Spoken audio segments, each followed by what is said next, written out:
The left fielder, Brendan. Oh, he gloves it. Hey everyone, Johnny Duke, the old guy gamer here, wanting to talk now that we've reached the All-Star break for MLB. I wanted to talk about my All-Stars for those of us that are doing offline grinding. Just the cards that I felt most comfortable with or have produced really well for me due to various things. It doesn't necessarily mean it's the best card at the position. It just means that I really like the way that the player swings or they just seem to hit the ball well. So let's take a look at who would make my All-Star squad, starting with the pitchers. First up for me is Shohei Ohtani, and this is the live series Shohei Ohtani.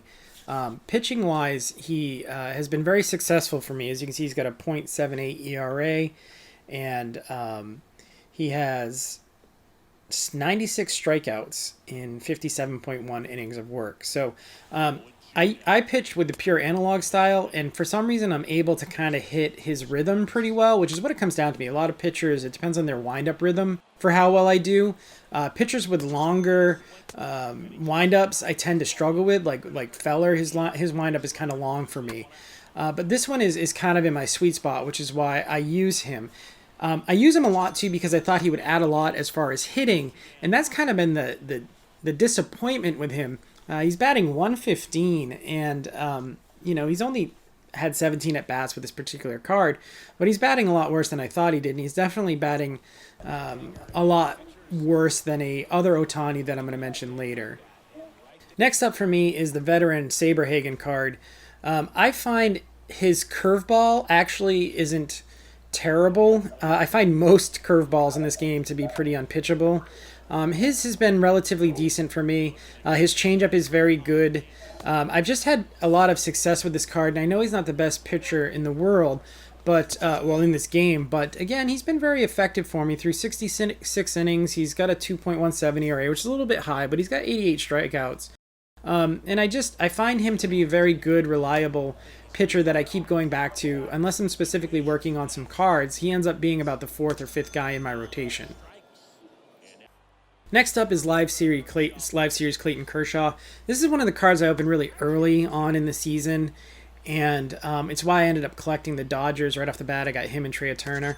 But anyway, I was using him a ton at the beginning. He's one of those guys that I don't like to throw his curveball on. As you can see, it's very poorly rated. It never seems to hit anywhere that you want it to be. His slider is good, and his four-seamer is pretty good too. So he has pitched 68 innings for me. He's got a 1.98 ERA and 74 strikeouts.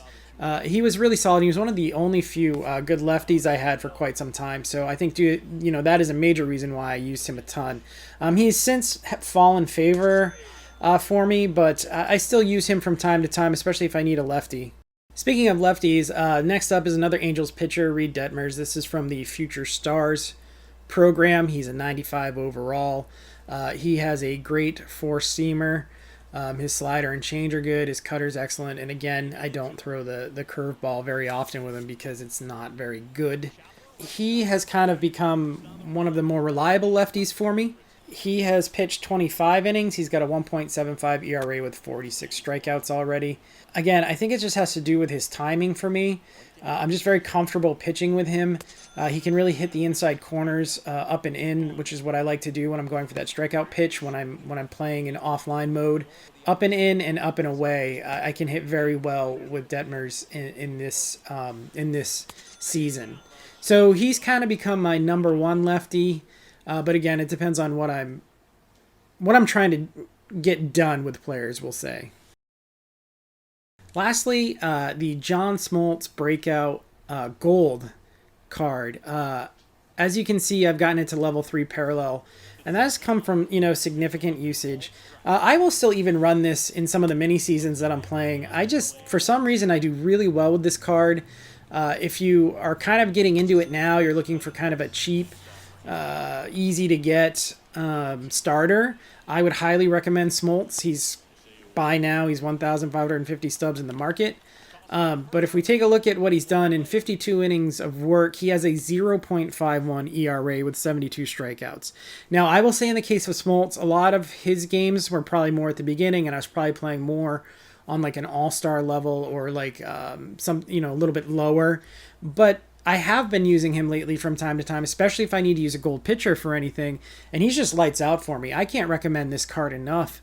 I know as the season goes on, he becomes a worse candidate to use. But if you like him, if you like his pitching technique, I mean, I'm still, like I said, I'm still running him in my 5 in the mini seasons because I like what he does, and he's been very successful, and I think it's good to have that gold card that you can go back to. I know the last mini season you needed to get strikeouts with gold pitchers, I think it was, so it's just good to have that in your back pocket. And so I do have an honorable mention, and this would be the Shohei Ohtani cover series card, which I picked up on release. That was right off the bat, and as you can see, I did get it to refractor status at parallel 5 from using it so much. And again, same thing with Smoltz. I used him more at the beginning, so his numbers are pretty decent, probably from using him more in against less tough competition. But as you can see, in 190 innings of work, so he really was my workhorse. He had a 1.52 ERA with 267 strikeouts. So he faced, was it 666 at bats, 666 batters, and he struck out 267 of them. So that's a pretty good ratio there. Again, I think it just has to do with his rhythm, but he has just been outstanding for me. So again, if you're looking for, you know, possibly something a little bit when you're just getting into the game, I know that this one's a little bit more. It's 8,500 stubs, but to me, it's worth it. And again, he can bat. I know his numbers as a pitcher here aren't going to blow anyone away as far as the batting goes, but he is batting for me 168, and he does have 18 home runs. So of his 39 hits, 18 of them have been home runs. So just under 50% if you're doing the math, which makes him an outstanding card at that value for those of you that are just looking to get into the offline grind. Okay, so we're going to take a look at a few relievers too. I've been changing through my relievers pretty consistently, but there have been a few outstanding ones that I've used for most of the season. The first one I'm going to talk about is Emmanuel Clase from the Faces of the Franchise series. As you can see, he throws a very fast four-seam, and it's very good. His cutter's outstanding too. And if we take a look at his stats as a reliever, he's appeared in 117.1 innings of work with a 1.53 ERA, 61 saves, and 182 strikeouts. This guy was my go-to closer for a long time, and even after picking up the guy that's currently my closer, he continued to be my number one setup man, right-handed setup man, and I'm still using him now. So again, it's probably just about the way that he winds up, but he's somebody that I can really count on, and I don't worry about in any of the game situations that he comes in or levels that he's playing at. Next up, we have my left-handed setup man. This guy's been doing most of the left-handed setup work for me. He was a closer for a little while too, but it's the veteran Billy Wagner. He has outstanding fastball. It's 97 miles per hour. It really sets up your slider and changeup, but I'll tell you, most of the time I'm just throwing fastballs with him.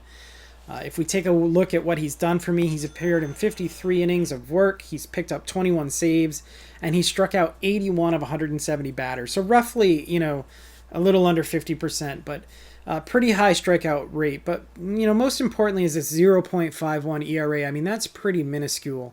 So I have been using him more. He's been kind of more in the tougher competition for sure. He's been doing the All-Star and the Hall of Fame difficulty, and I can put him in any situation, and I don't have to worry. As you can see, he's also got 14 wins and 0 losses. So when he comes in the game, it's pretty much lights out. So the guy that has taken over as my left-handed setup man now is Josh Hader Live Series card. Now, this has dropped in the most recent attribute update last Friday, but he's still very effective for me. He has, again, that really good seamer, but four-seam fastball. But his slider, for me, even though it doesn't look that good, his slider is super effective when I'm pitching with him. He has only appeared in 27.1 innings of work, so it's still pretty early with him. He has 10 saves. He has an ERA of .33, 60 strikeouts on 87 at-bats. So, 2/3 of his batters he's striking out. And this is a pretty small sample size, but he's definitely taken over as one of the most consistent arms in my bullpen right now. And then lastly, we're going to talk about Kenley Janssen, the All-Star card. You get this from completing the Los Angeles Dodgers Live Series program, which was one of the first ones that I got done. So I've been using him now for a while. And he has been just outstanding for me. He's my number one closer. I always go to him if I'm in any trouble. If we look at his statistics, he's pitched 50 innings so far. He's 38 saves in those 50 innings of work. He's got a 1.44 ERA and 89 strikeouts on 167 batters. So, that's over 50% strikeout rate. He's just, again, he just shuts it down. I'm very confident in him. He's had a couple of games where he's given it up. Obviously, you can see by his ERA. But he's got the one loss, but he's only walked one batter. So again, I'm able to pick my spots with him. His release is really great for me. I'm not afraid to pick the corners. His sinker is very effective. It does get a lot of ground outs. So this guy is the guy for me, and I will say I'm going to continue to use him for the foreseeable future as my closer. So that's it for my first half pitchers. I'm curious as to who's kind of been your first half MVP for pitching. You could just leave a message. Let me know who's really kind of rocked it for you this season. And in my next part of this series, we're going to take a look at the batters. So until then, may the odds be forever in your favor, my friends. Swing and a miss. Struck him out. And there's one.